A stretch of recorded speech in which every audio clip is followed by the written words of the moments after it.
Hey there, hi there, ho there. Ryan Christie, Authentic Alpha, Body Talk. So I'm sharing one of my favorite single leg pumping exercises, for lack of a better term, like the principle of rhythm, ebb and flow is really exhibited in this movement called single leg walking without walking. Now it's all about really bringing springiness back to your body. So that's why this is great for warm up. This is great for active rest, i.e. movements to help you recover in between bigger exercises, more, squats or lunges with weight, these kind of bigger lower body movements. It will help you pump and recover, especially if your legs are feeling heavy. This is a great movement for that. So posture is really important with this. And you're traveling, even though this is my hand, you're traveling your foot really with the movement. So as I'm shifting my weight forward, my weight goes to more the ball of the foot.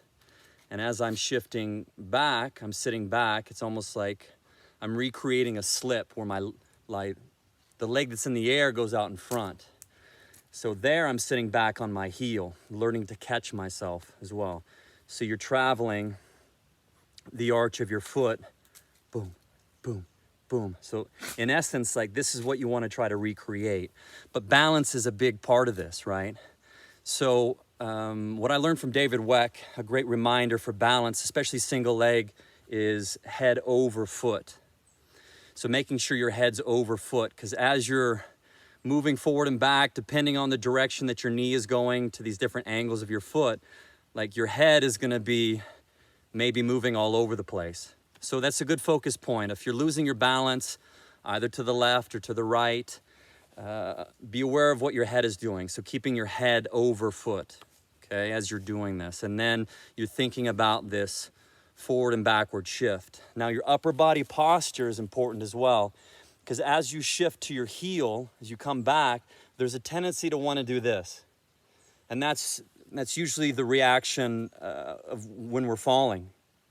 You go to your heel and then you start to go back. But if you do that, then you're out of balance.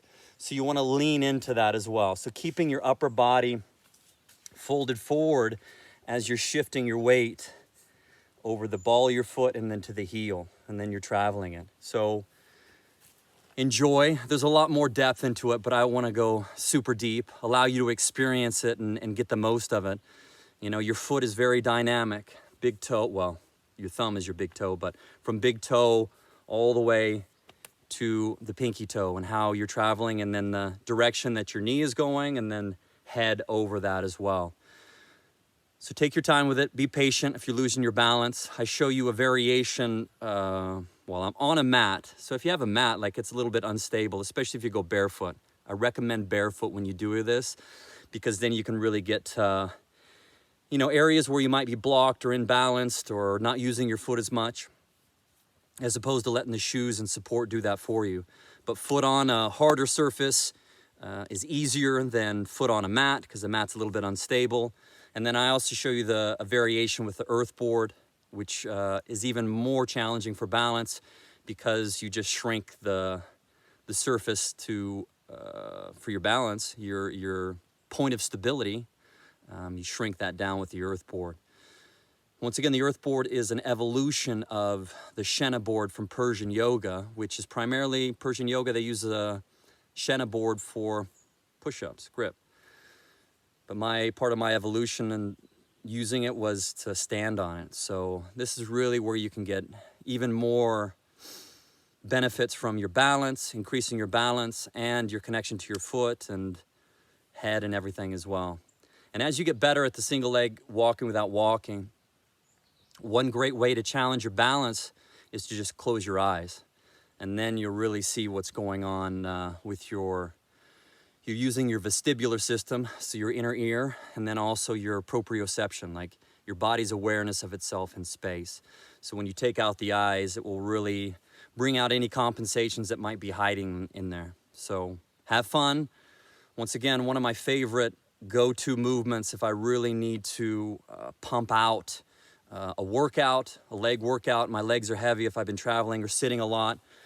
When I get to stand up and pumping this out, it's great. Recovery, active rest, like it's a big bang for your buck movement. And at the beginning, if you're not used to doing it, it'll be like a strength exercise as well. Like you could feel some soreness from a variety of different